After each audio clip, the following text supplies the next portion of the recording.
People always ask me how I survived it all. How I kept going when the doctors told me my son had maybe 6 months to live, and then watched him fight for 3 years. 3 years of hospitals, treatments, hope, and heartbreak. 3 years of making impossible choices that no mother should ever have to make. 3 years of loving someone so deeply while knowing I was going to lose him. My name is Sarah, and I'm going to tell you about the hardest chapter of my life. About my son Danny, who was diagnosed with a rare genetic disorder when he was just 8 years old. About how we fought together against something that had no cure, no real treatment, and no mercy. About the moments when I thought I couldn't take another step, and the moments that reminded me why I had to keep walking. This isn't a story with a happy ending. But it's a story about love, about strength you never knew you had, and about finding meaning in the darkest places. It's about what happens when your whole world gets turned upside down in a single doctor's appointment, and how you learn to live in a reality you never imagined. I need to tell you this story because Danny deserves to be remembered. And maybe, just maybe, it will help someone else who's walking this impossible road. It all started on a Tuesday morning in October. I remember it was Tuesday because Danny had soccer practice that evening, and I was mentally going through his gear, making sure his cleats were clean and his water bottle was filled. Such normal, everyday mom thoughts. I had no idea that by the end of that day, soccer would be the least of our worries. Danny had been complaining about being tired for a few weeks. Not the kind of tired that comes from playing too hard or staying up too late. This was different. He'd fall asleep on the couch after school, which wasn't like him at all. My active, energetic kid who usually bounced off the walls until bedtime was suddenly moving like he was carrying invisible weights. At first, I thought maybe he was getting sick. You know how kids are, they pick up everything at school. But when his teacher called to say he'd fallen asleep during math class for the 3rd time that week, I knew something was really wrong. Danny loved math.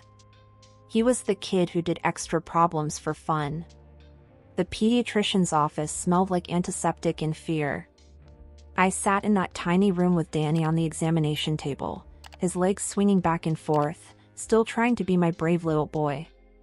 Dr. Martinez had been our pediatrician since Danny was born, and I could see the concern in her eyes even though she was trying to keep her voice calm and reassuring. "Sarah, I want to run some blood tests," she said, not quite meeting my eyes. Danny's symptoms, they could be a lot of things. Probably just a virus that's taking its time to clear up. But let's be thorough. Probably just a virus. Those words should have been comforting, but the way she said them made my stomach twist into knots. The blood draw was routine. Danny barely flinched when the needle went in. He'd always been tough that way. We scheduled a follow-up appointment for the next week and went home. I made his favorite dinner that night, mac and cheese with the fancy breadcrumb topping, and watched him push the food around his plate. "Mom, can I skip soccer practice tonight?" he asked quietly. "I'm just really tired." That's when I knew for sure that something was seriously wrong. Danny asking to skip soccer was like me asking to skip breathing. The call came on Friday afternoon. I was at work, trying to focus on a presentation for Monday, when Dr. Martinez's nurse asked if I could come in that day to discuss Danny's test results. Not next week during our scheduled appointment. That day. I picked Danny up from school early, telling him we had a quick doctor's appointment.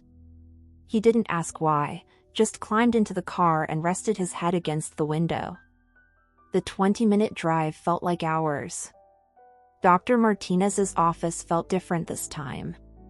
Smaller somehow. She had papers spread out on her desk, and I could see numbers and medical terms that meant nothing to me but everything to her. Danny sat in the chair next to mine, quietly flipping through a sports magazine. "Sarah, Danny's blood work shows some abnormalities," Dr. Martinez began, her voice gentle but serious. "His white blood cell count is elevated, and there are some other markers that concern me. I'm referring you to a specialist at the Children's Hospital." My world started tilting. What kind of specialist? A pediatric hematologist-oncologist. The word oncologist hit me like a physical blow. Cancer.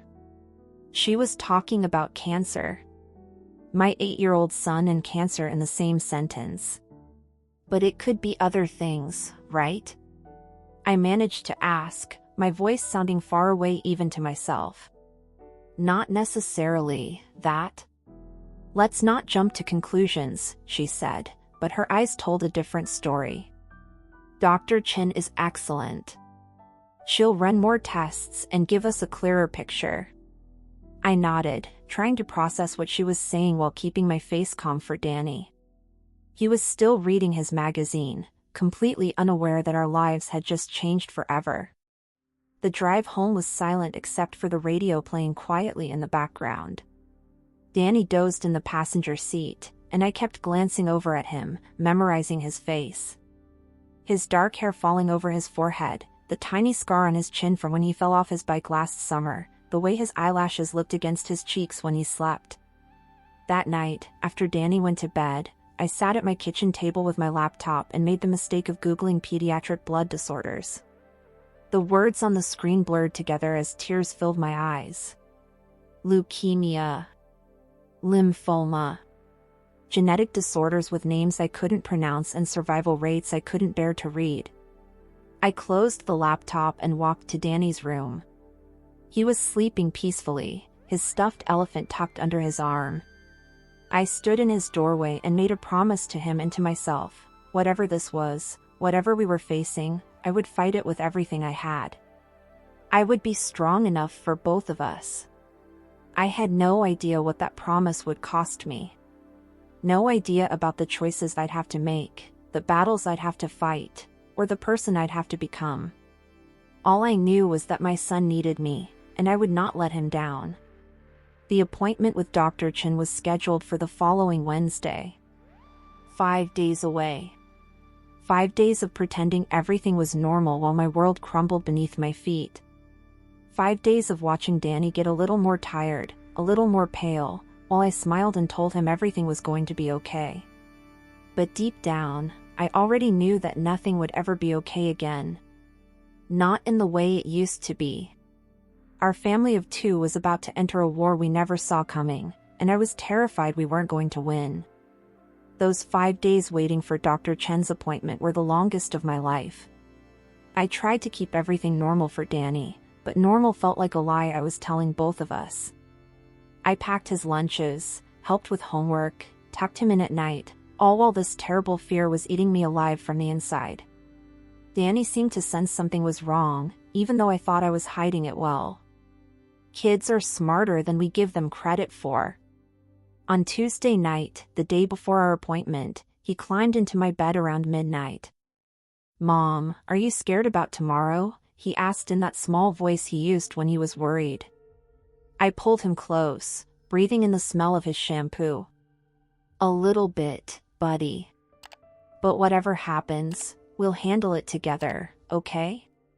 He nodded against my chest, and we fell asleep like that. I barely slept at all, just listened to him breathing and tried to memorize the weight of him against me. The children's hospital was different from our pediatrician's office. Bigger, brighter, but somehow scarier too. There were kids in wheelchairs, kids with no hair, kids who looked way too serious for their age. I tried not to stare, but I couldn't help wondering if we'd soon be part of this world I'd never really noticed before. Dr. Chin was younger than I expected, maybe in her early 40s, with kind eyes behind wire-rimmed glasses. Her office was filled with pictures drawn by patients, colorful crayon drawings of rainbows and families and dogs. Danny immediately gravitated toward a drawing of a superhero. "Is that Superman?" he asked. "Close," Dr. Chin smiled. "That's Captain Chemo. One of my patients created him. Pretty cool, right? Captain Chemo." Even the name made my heart sink. "So, Danny," Dr. Chin said, pulling up a chair to sit at his level, "your mom tells me you've been feeling pretty tired lately." Can you tell me about that? Danny shrugged. I just feel sleepy all the time. And sometimes my bones hurt. Like, deep inside. Bone pain. That was new. He hadn't mentioned that to me. Dr. Chin nodded, making notes. When did the bone pain start? Maybe last week? It's not too bad. Just weird. She asked him a dozen more questions while I sat there trying to read her expression.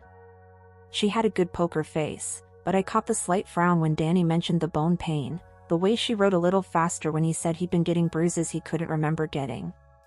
After examining Danny, she sent him to the waiting room with a nurse to watch cartoons while we talked. That's when I knew the news was going to be bad. Really bad.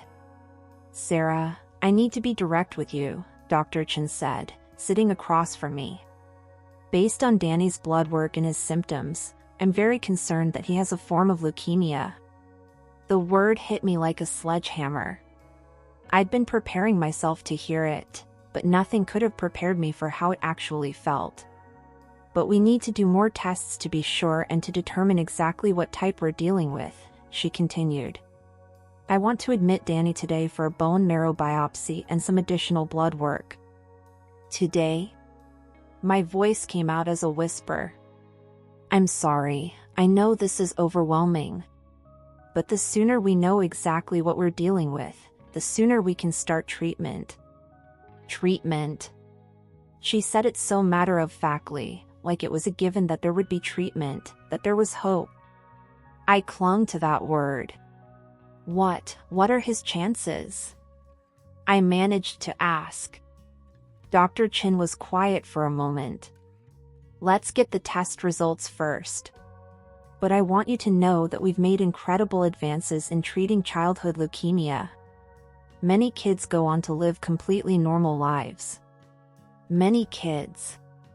Not all kids.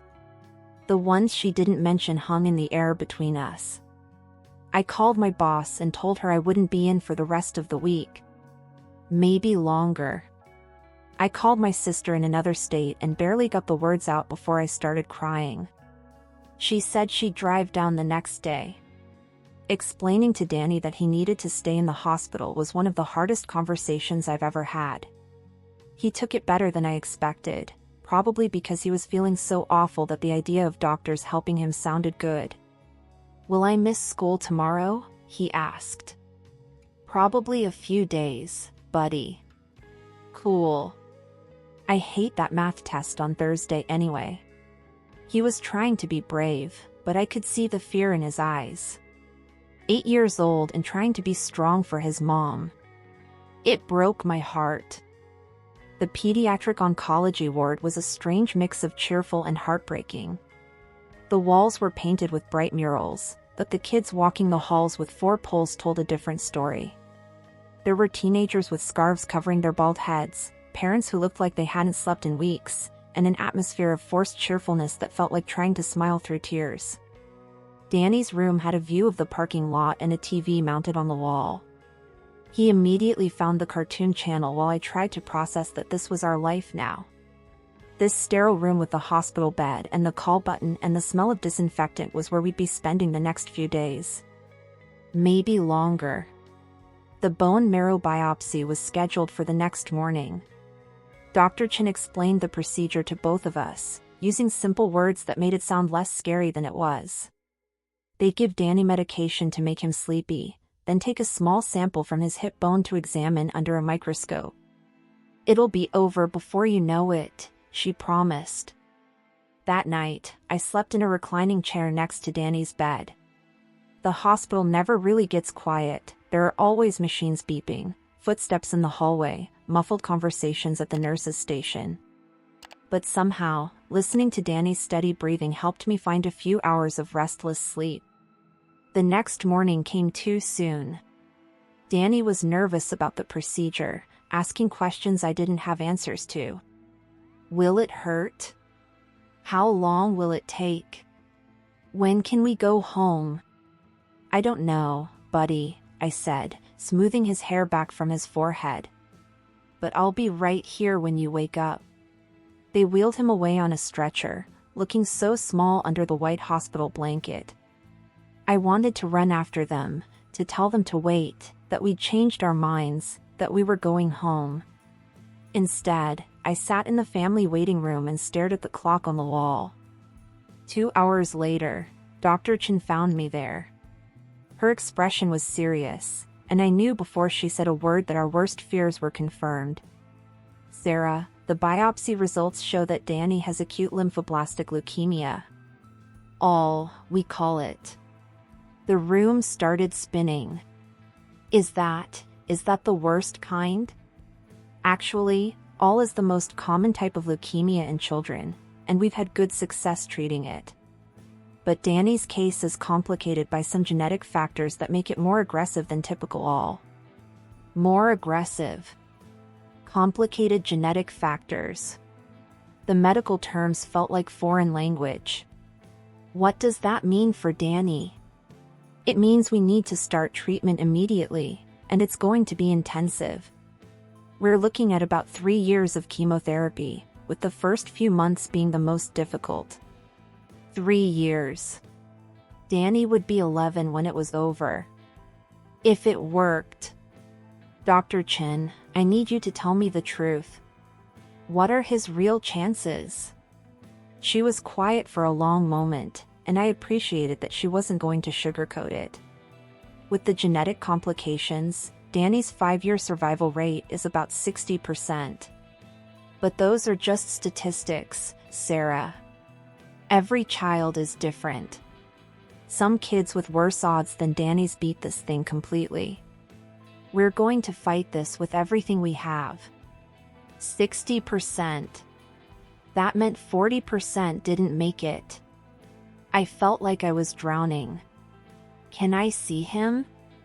He's just waking up. The biopsy went well, and he's asking for you. I walked back to Danny's room on shaking legs. He was awake but groggy, trying to sit up in bed. "Mom? Did they find out what's wrong with me?" I sat on the edge of his bed and took his hand. His fingers looked so small in mine. "Yeah, buddy. You have something called leukemia. It's a sickness in your blood, but the doctors here are really good at treating it. Am I going to die?" The question hit me like a physical blow. How do you answer that when you don't know? When the odds are 60-40 and your child is staring at you with complete trust? No, Danny. We're going to fight this thing, and we're going to win. It's going to be hard, and you're going to feel sick sometimes from the medicine, but we're going to get through it together. He nodded solemnly. Will I lose my hair like the other kids here? Probably, yeah. But it'll grow back. Will I look weird? I smoothed his hair back, trying not to think about how it would all be gone soon. You could never look weird to me. You're my handsome boy no matter what. That afternoon, we met with the entire treatment team, nurses, social workers, child life specialists, nutritionists. They handed me binders full of information about chemotherapy protocols, side effects, infection precautions, dietary restrictions. My head was spinning trying to absorb it all. The treatment would start Monday. 4 days away. 4 more days of normal before we entered this new world of hospitals and medicine and fighting for my son's life. As I tucked Danny in that night, he looked up at me with those big brown eyes that looked exactly like his father's. Mom, are you going to be okay? Leave it to my kid to worry about me when he was the one facing cancer. I'm going to be fine, buddy. My job is to take care of you, and that's exactly what I'm going to do. But lying there in that hospital chair that night, staring at the ceiling while Danny slept, I honestly didn't know if I was going to be okay. I didn't know if either of us was going to be okay.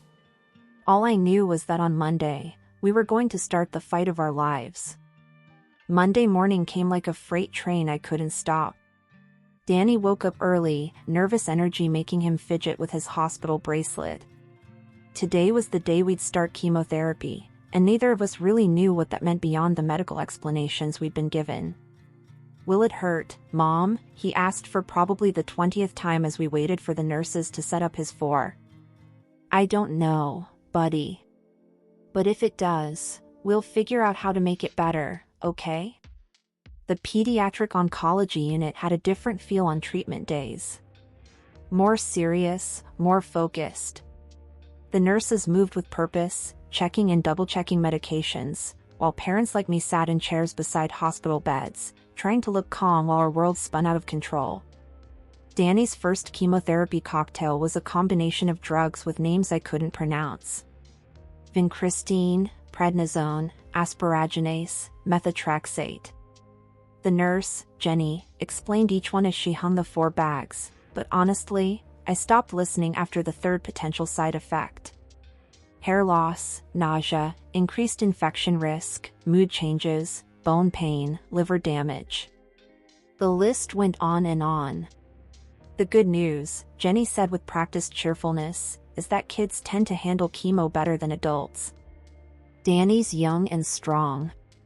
That's going to work in his favor. I nodded, but all I could think about was pumping poison into my 8-year-old's body and hoping it killed the cancer before it killed him. The first few hours weren't too bad. Danny watched cartoons while the medicine dripped slowly into his arm. I sat beside him, pretending to read a magazine while actually watching every expression that crossed his face, looking for signs that something was wrong. It was around lunchtime when he started feeling sick. "Mom, my tummy feels weird," he said, his face pale. "Weird how?" "Like I'm going to throw up." Jenny appeared with a basin and some anti-nausea medication. "This is totally normal, Danny. Your body is just getting used to the medicine. But watching your child vomit while connected to an 4-pole isn't normal." Nothing about this was normal. Danny threw up 3 times that first day, and each time felt like a knife in my chest. By evening, he was exhausted and asking to go home. I had to explain that we'd be staying in the hospital for several days to monitor how he responded to treatment. "How many days?" he asked weakly. "Maybe a week. I'm going to miss Halloween." Halloween. I'd completely forgotten. In the span of a week, we'd gone from worrying about his costume to fighting for his life, and somehow the world kept spinning like nothing had changed. "We'll have our own Halloween party right here," I promised. "I'll get you a costume and everything." That night, after Danny finally fell asleep, I called my sister from the hallway outside his room. She'd driven down like she'd promised and was staying at my house, keeping things normal in case we came home soon. "How's he doing?" Lisa asked. "He's sick. Really sick. And this is just day 1. My voice cracked. "Lisa, what if I can't do this? What if I'm not strong enough?" "You are strong enough. You're the strongest person I know." "I don't feel strong. I feel like I'm drowning." "Then you fake it until you make it. That little boy needs you to be his rock, so you be his rock. Even if you're falling apart inside." She was right. Danny needed me to be strong, so I'd find a way to be strong. Even if it killed me. The next few days blurred together. Danny got sicker before he got better. The nausea was constant, and he couldn't keep much food down. He lost 4 pounds in 3 days, which on an 8-year-old frame looked like a lot. His hair started coming out in clumps on his pillow, and I had to turn away so he wouldn't see me cry. On Thursday, he asked me to help him shave his head. "I don't want it to fall out in pieces," he said matter-of-factly. "That looks weird." So we asked Jenny to bring us some clippers, and I sat on his hospital bed and shaved off my son's beautiful dark hair. Each pass of the clippers felt like I was erasing pieces of the boy he used to be. When we were done, he looked in the mirror and nodded approvingly. "I look tough," he decided. You are tough, buddy. The toughest kid I know. But that night, I found the bag of his hair that the nurse had saved for us, and I cried harder than I had since this whole nightmare began. By Friday, Danny was finally feeling a little better. His appetite came back slightly, and he managed to keep down some soup and crackers. Dr. Chin was pleased with how he was responding to treatment. His white blood cell count is already dropping, she told me during rounds. That's exactly what we want to see. It was the first good news we'd had all week, and I felt like I could breathe for the first time in days. Can we go home soon? If he continues improving, maybe Sunday or Monday. Home. The word sounded like heaven. That weekend, my sister came to visit and brought Halloween decorations for Danny's room. We hung orange and black streamers and put up pictures of pumpkins and ghosts. She'd also brought his Superman costume from home. I thought maybe you could be Superman for Halloween after all, she said. Danny's face lit up for the first time all week. Really? Even with no hair? Especially with no hair. You look like you could really fight bad guys now. So on Halloween night, in his hospital room, Danny put on his Superman costume and we had our own little party. Lisa brought candy from home, and Jenny stopped by with some of the other nurses to tell Danny how awesome he looked. For a few hours, it almost felt normal. But that night, after everyone left and Danny was sleeping, the reality hit me again. This was our new normal. Hospital stays, chemotherapy, constant worry about infection and side effects. And we were just getting started. Dr. Chin had explained that the first phase of treatment, induction, would last about a month. The goal was to get Danny into remission, to kill as many cancer cells as possible. If that worked, we'd move to consolidation therapy, then maintenance. 3 years total, if everything went according to plan. 3 years of watching my son be sick. 3 years of hospital visits and medications and worrying every day about whether the treatment was working or whether the cancer was winning. The worst part was that Danny was handling it better than I was. Kids are remarkably adaptable, and he'd already started making friends with other kids on the unit. There was Mia, a 6-year-old with brain cancer who taught him card tricks. Tommy, a teenager with lymphoma who let Danny borrow his video games. Sarah, a 4-year-old with the same type of leukemia as Danny, who reminded me how young all these kids were to be fighting such big battles. Watching them play together in the common room, bald heads and 4 poles and all, was both heartbreaking and inspiring. They were just kids being kids, despite everything they were going through. We finally got to go home on the Tuesday after Halloween. Walking through our front door felt surreal. Everything looked exactly the same, but everything was different.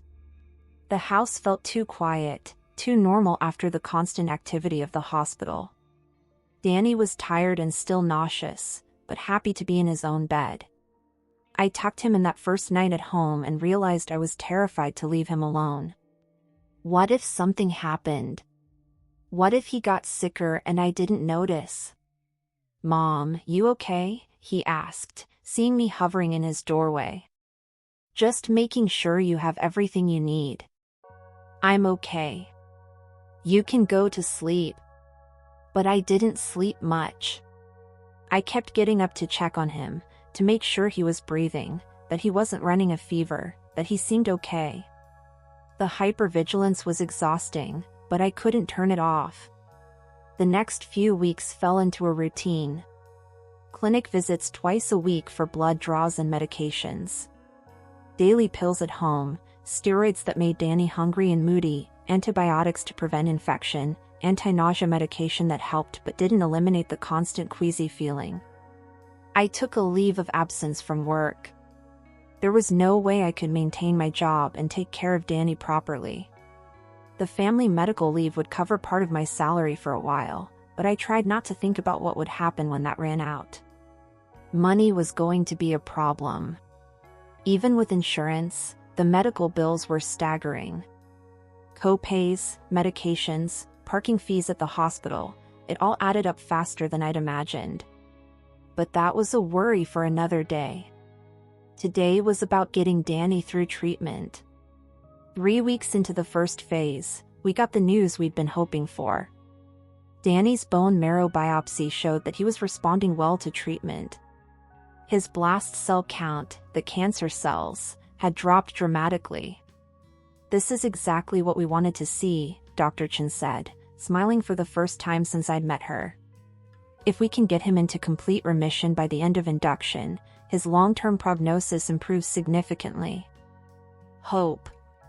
For the first time in weeks, I felt something that might have been hope. But hope, I was learning, was a dangerous thing. It made you believe that everything might be okay, right up until the moment when it wasn't. Remission. That word became everything to me. Danny achieved it after 6 weeks of induction therapy, and for a brief, beautiful moment, I thought we'd won. Complete remission meant no detectable cancer cells in his blood or bone marrow. It meant the treatment was working. It meant my son might actually beat this thing. Dr. Chen warned me not to get too excited. "Remission is wonderful news, Sarah, but it's just the first step. We still have a long road ahead." But I couldn't help myself. For the first time in 2 months, I slept through the night without checking on Danny every hour. I started planning for Christmas, thinking about what gifts to buy, whether he'd be strong enough to visit family. I let myself imagine a future where cancer was just something we'd survived, not something we were still fighting. Danny felt better too. His energy came back, his appetite improved, and except for his bald head and the central line in his chest where they accessed his port for treatments, he almost looked like my regular kid again. He started talking about going back to school after Christmas break, about rejoining his soccer team in the spring. "Can I play soccer when I'm better, Mom?" he asked one day while we were decorating our Christmas tree. "I don't see why not, buddy. You'll have to check with Dr. Chen, but I bet you can do whatever you want once treatment is over." Whatever you want. God, how naive I was. The consolidation phase started in January. Higher doses of chemotherapy, different drug combinations, more intensive treatment designed to kill any remaining cancer cells that might be hiding in his system.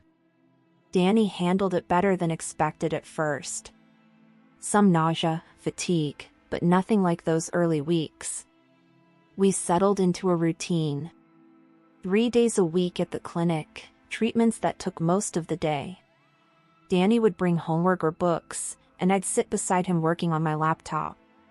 I'd started doing some freelance work from the hospital, editing projects I could do remotely, because the medical bills were becoming impossible to ignore. Our insurance was good, but not that good.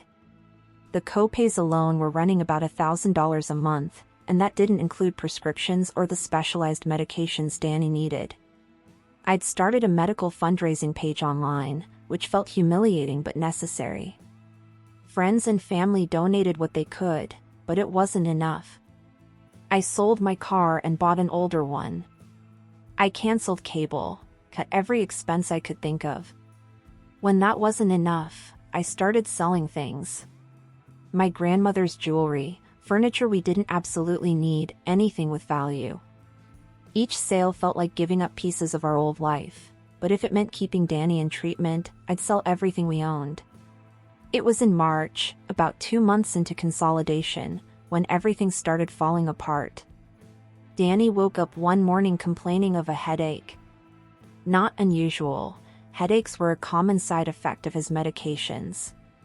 I gave him Tylenol and figured it would pass. By afternoon, the headache was worse, and he was having trouble focusing his eyes. "Mom, everything looks blurry," he said, rubbing his temples.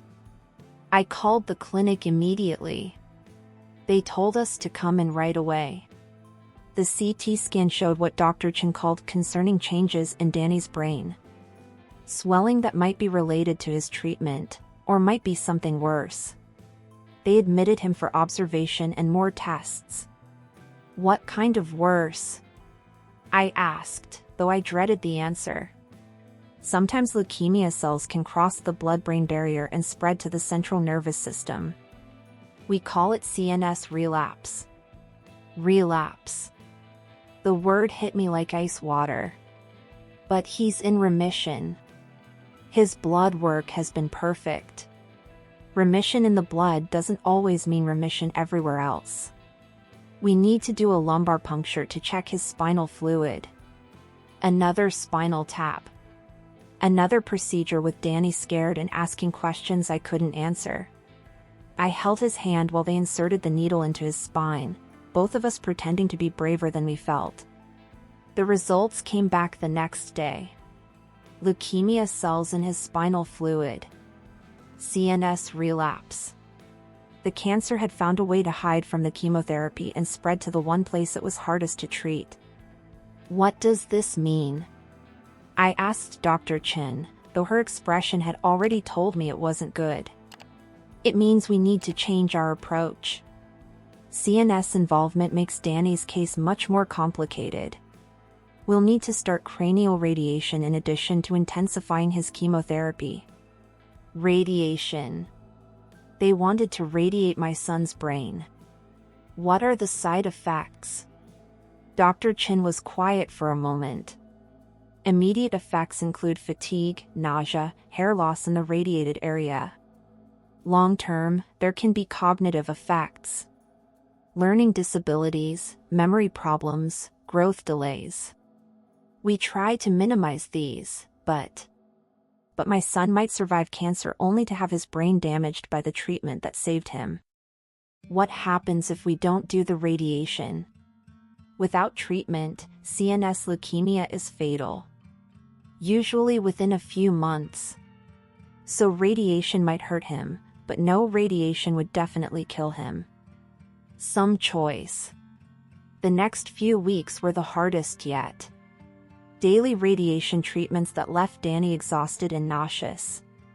His skin burned where the radiation hit, raw and painful despite all the creams and careful care. He stopped talking as much, spending more time sleeping or staring out the window.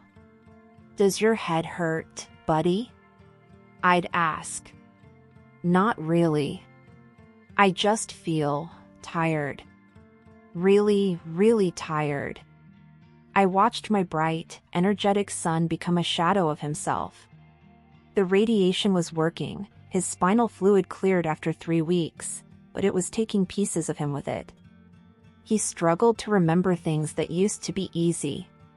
Simple math problems that he'd solved in his head before now required paper and pencil. Reading became harder. "Mom, the words look funny," he said one day, holding up his favorite book. "They're all mixed up." I wanted to scream. We were poisoning and burning my child, and it was working against the cancer, but it was also stealing parts of who he was. How do you make peace with that trade-off? The worst part was that Danny knew something was wrong. Kids aren't stupid, and he could feel himself changing. "Am I getting dumber?" he asked me one night, tears in his eyes. "No, baby. Your brain is just tired from all the medicine. It'll get better." I hoped I wasn't lying. By summer, Danny had completed the intensive radiation therapy, and his spinal fluid remained clear. Dr. Chin was cautiously optimistic about his response, but she'd also adjusted his long-term prognosis. "The CNS involvement changes things," she told me during one of our regular meetings. His 5-year survival rate is now closer to 40%. 40%. We'd gone from 60% to 40% in 6 months. I felt like I was watching his chances slip away week by week, treatment by treatment. But Danny was a fighter. As the radiation effects started to fade, some of his energy returned. He still struggled with reading and math, but his personality came back. He started joking with the nurses again, playing video games with the other kids, asking when he could go back to school. "I want to see my friends," he said. "I miss being normal." Normal. I wondered if either of us would ever be normal again. In August, we started the maintenance phase of treatment. Lower doses of chemotherapy that Danny could take mostly as pills at home, with clinic visits twice a month instead of 3 times a week. It felt like freedom after everything we'd been through. For the first time in almost a year, Danny went back to school. Part-time at first, just mornings, but it was progress. He was in 4th grade now, though functioning more like a 2nd grader due to the cognitive effects of his treatment. The school was supportive, creating a modified program that let him learn at his own pace. "How was school today?" I'd ask when I picked him up each day. "Good." "Hard, but good." I remembered my locker combination today without writing it down. Such small victories, but they felt huge to us. That fall, I started to believe again that we might actually make it through this. Danny was stable, his blood work was good, and he was slowly regaining some of what the radiation had taken from him.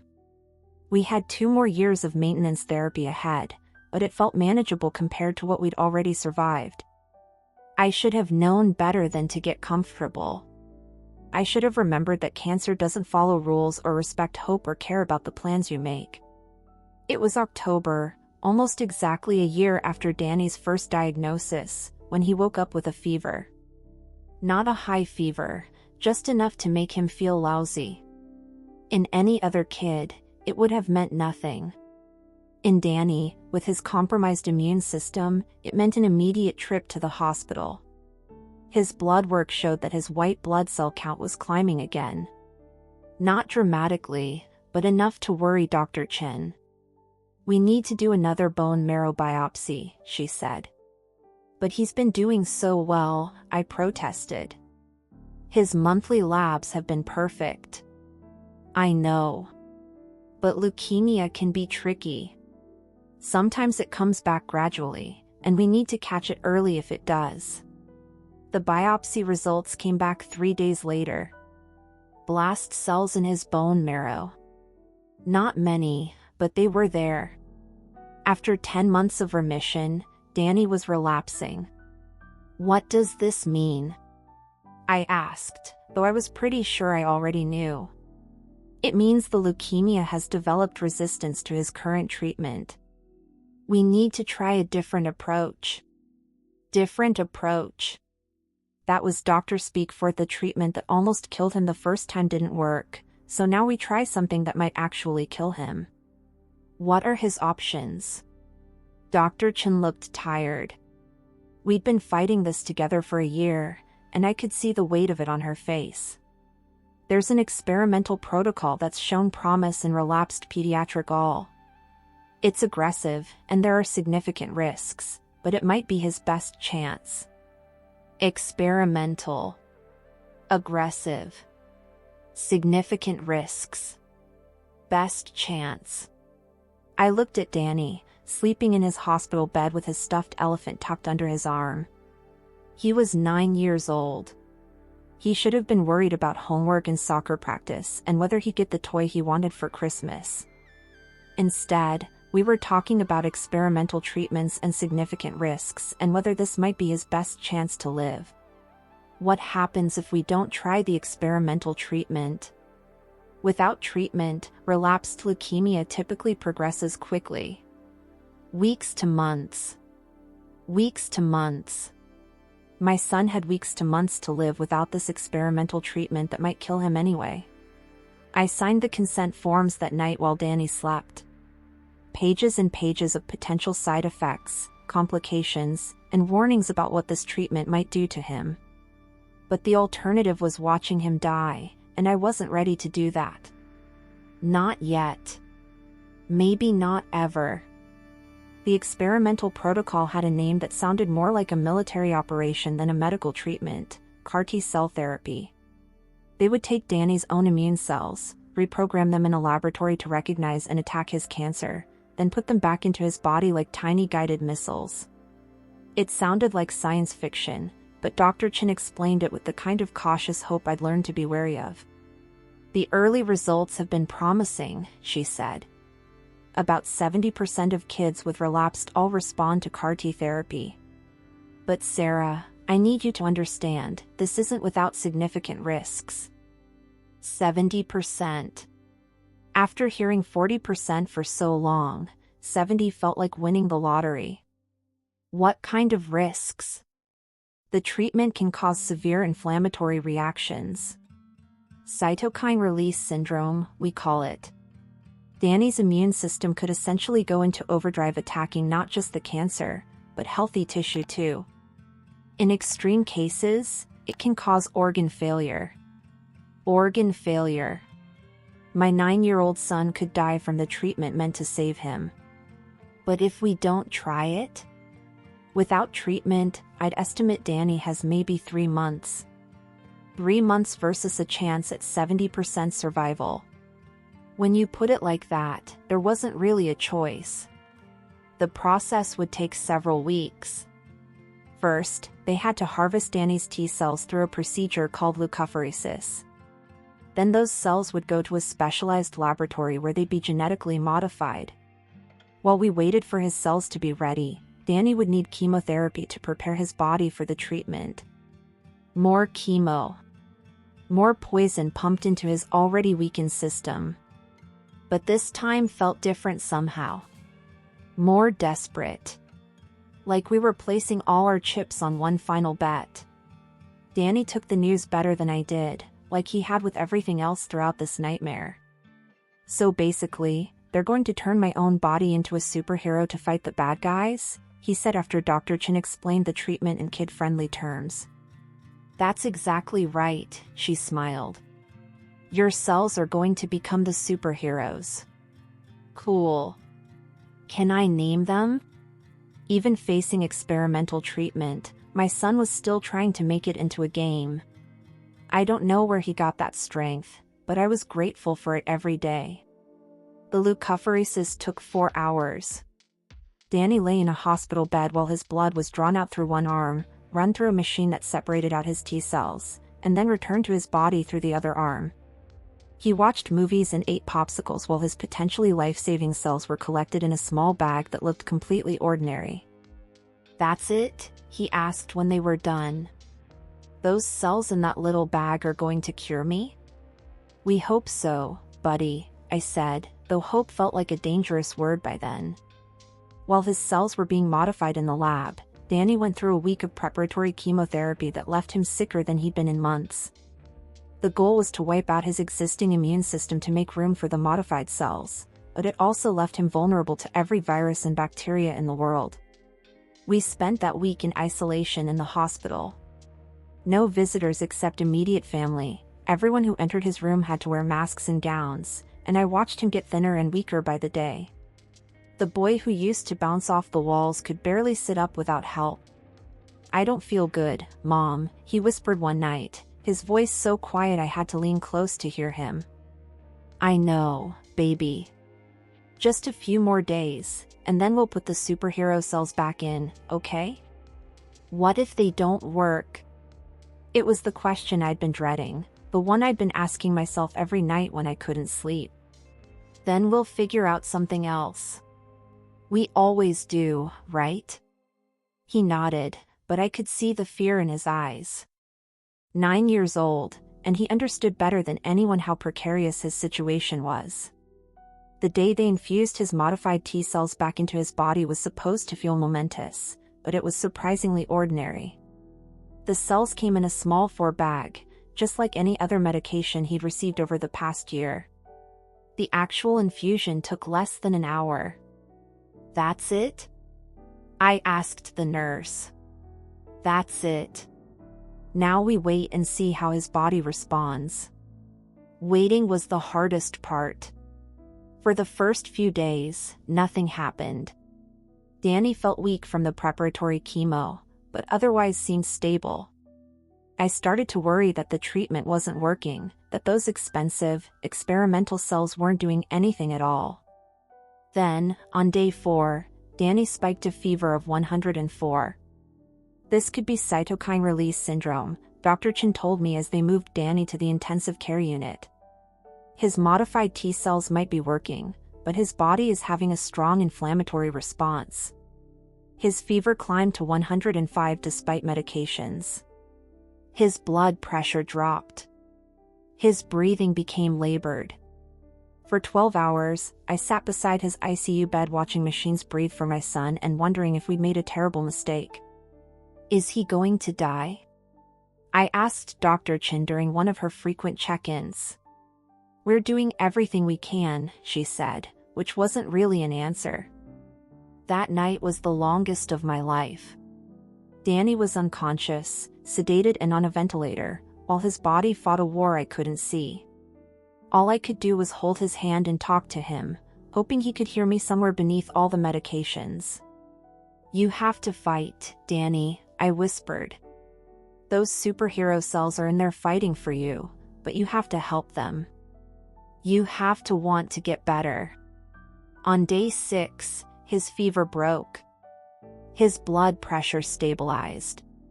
The next morning, they were able to remove the breathing tube, and Danny opened his eyes.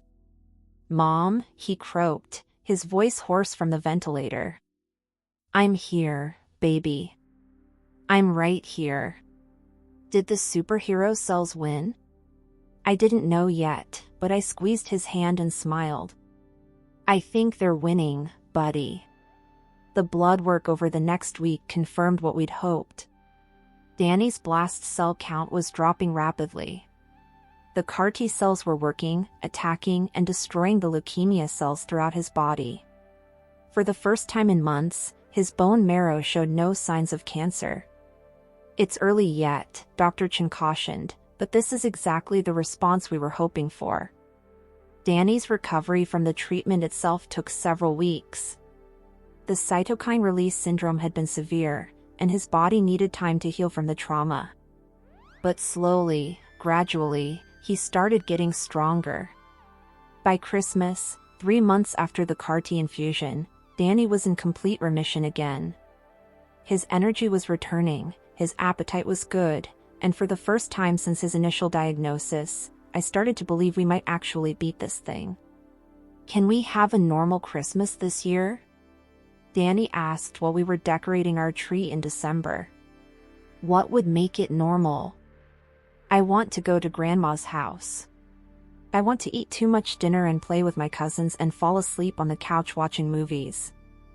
Simple things. Normal things. Things we'd taken for granted before cancer became our world. I think we can arrange that, I said. We had the most beautiful Christmas. Danny played with his cousins, ate 3 helpings of mashed potatoes, and laughed until his stomach hurt. For a few days, we were just a regular family again.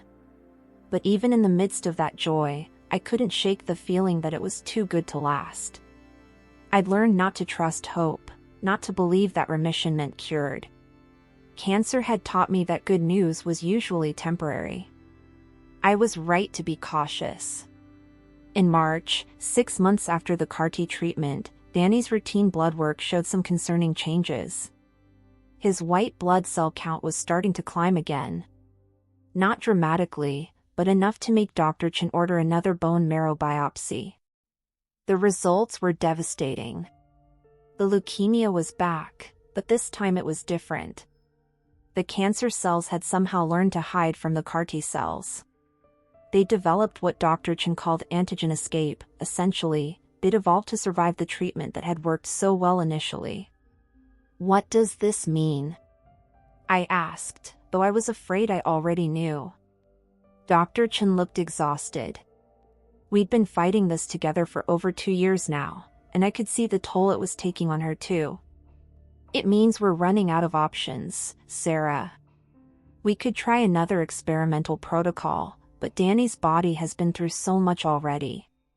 At some point, we have to consider whether more treatment is helping him or just prolonging his suffering. Prolonging his suffering. Those words hit me like a physical blow.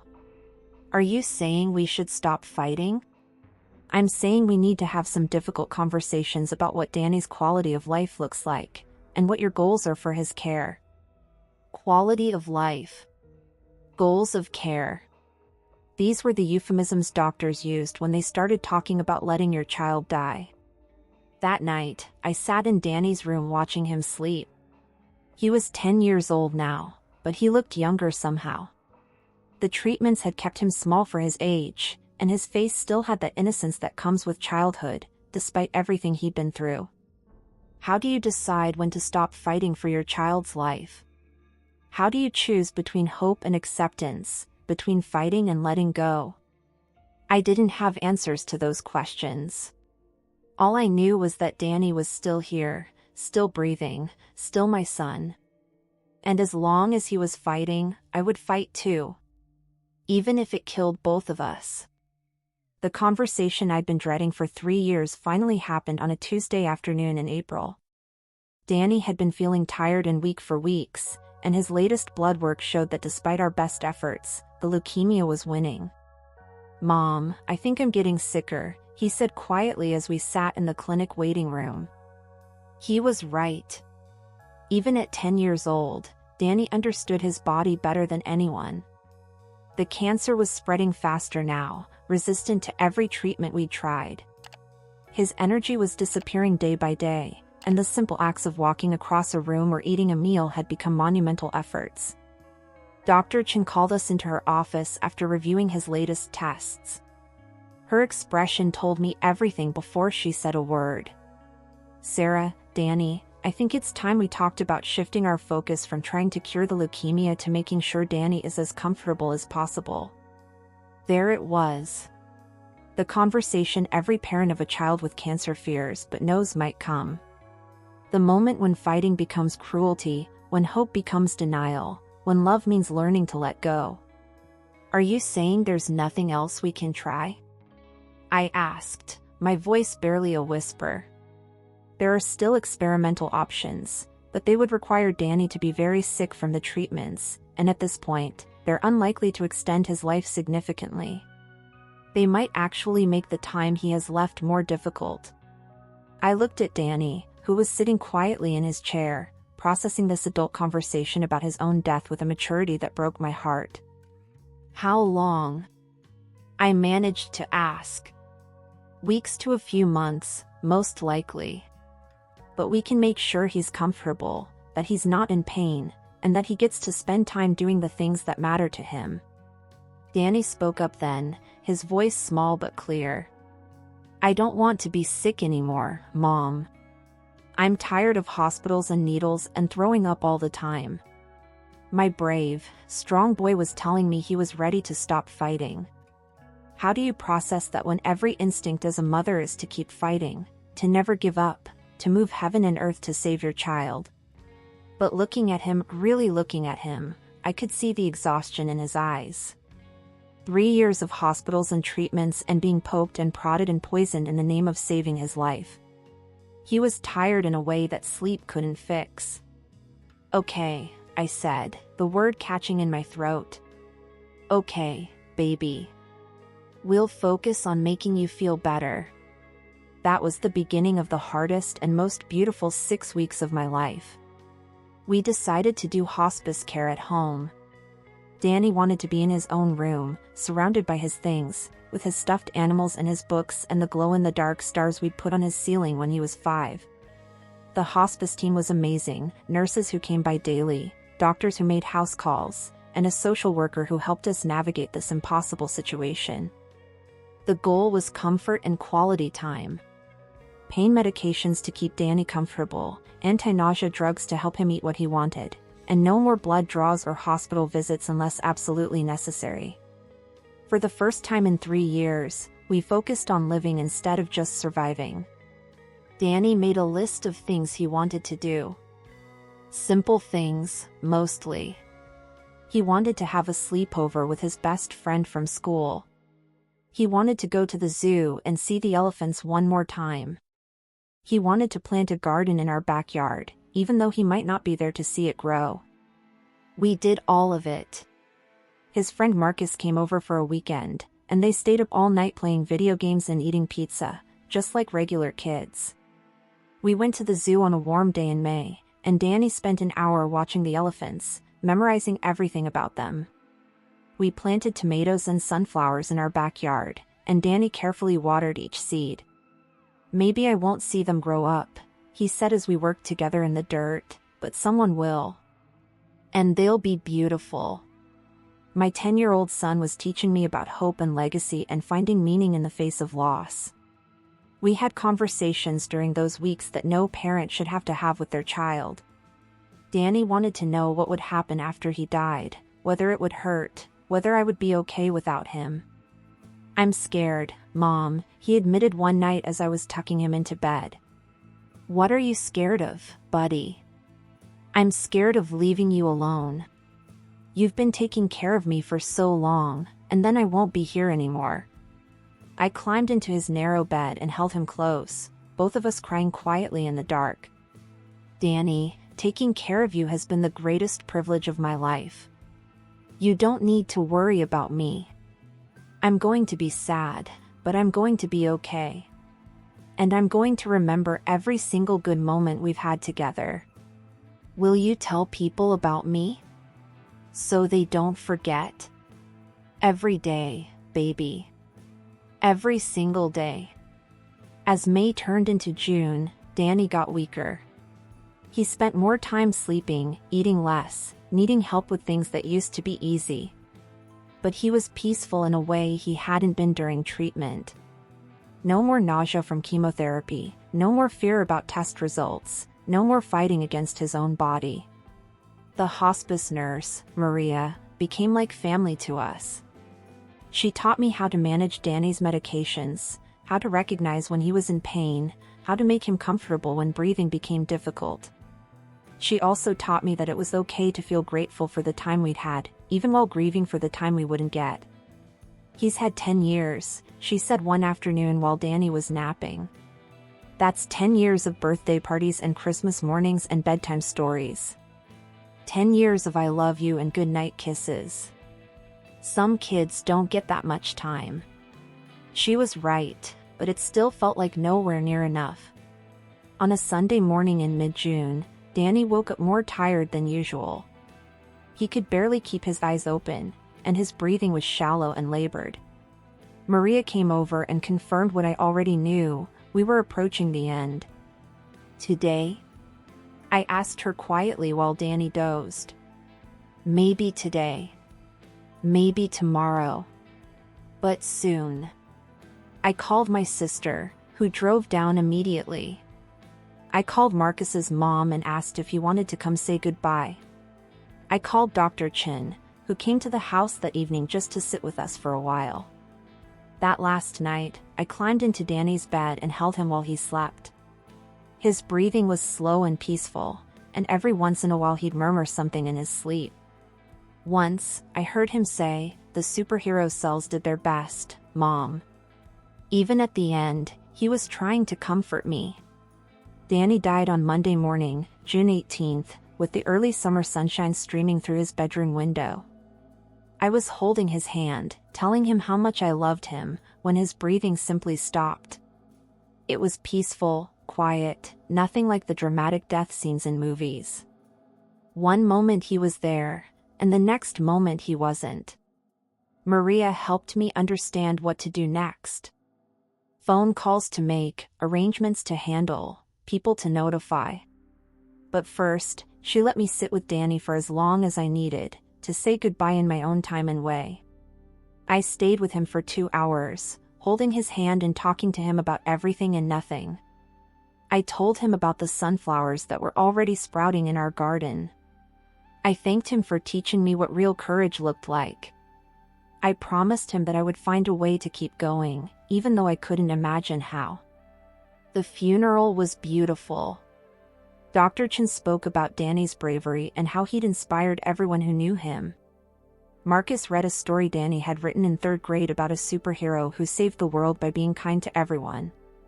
My sister talked about how Danny had taught our whole family what it meant to fight for what mattered. But the moment that broke me wasn't during the service. It was 3 days later, when I was cleaning out Danny's room and found a letter he'd written and hidden in his desk drawer. "Dear Mom," it said in his careful 10-year-old handwriting. "If you're reading this, it means I went to heaven. I'm not scared anymore because I know you're going to be okay. You're the strongest person I know, and you taught me how to be brave.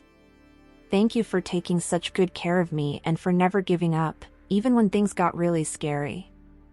I love you more than all the stars in the sky. Don't be too sad, okay? Love, Danny. P.S. Make sure someone takes care of our garden. I sat on his bedroom floor and cried harder than I'd cried through the entire 3 years of his illness. But mixed in with the grief was something else: gratitude. Gratitude for 10 amazing years with the most incredible kid I'd ever known. Gratitude for the doctors and nurses who'd fought alongside us. Gratitude for the friends and family who'd carried us through the darkest times. Danny had been gone for 7 months now, and I'm still learning how to live without him. Some days are harder than others. But I keep his promises. I tell people about him, about his courage, his humor, his incredible heart. I tend our garden, and when the sunflowers bloom each summer, I remember his words about creating something beautiful even when you won't be there to see it grow. The grief will always be with me. But so will the love. So will the privilege of being Danny's mom for 10 amazing years. So will the lessons he taught me about courage and hope and finding meaning in the midst of suffering. Cancer took my son, but it couldn't take what we built together. It couldn't take the love, the memories, or the impact he had on everyone who knew him.